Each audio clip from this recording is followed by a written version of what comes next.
Ano ang dapat mong inumin bago matulog para habang natutulog ka, sinusunog yung belly fat ninyo habang natutulog? Gusto niyo yan? So, ano ang mga kailangan nyo na ingredients na iinumin para po masunog ang inyong mga taba sa inyong tiyan? Ayan. Maghanda ng isang cup, teacup Teacup. ng tubig. Okay. Isang kutsarita ng green tea powder. May nabibili na pong green tea kahit saan, ha? Powder. Next. Kalahating lemon. Pero peeled na. Okay. Tapos, Including what? kalahating teaspoon ng grated ginger.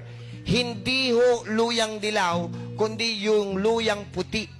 1/2 teaspoon na cinnamon powder. Oh, sa mga groceries, may nabibili na pong cinnamon powder. And Okay. last but not the least, Honey.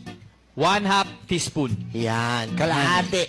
So, pag sama-samahin nyo po ito sa kalahating, sa isang Paso? baso, 1 cup. Okay. Tapos, i-blender nyo.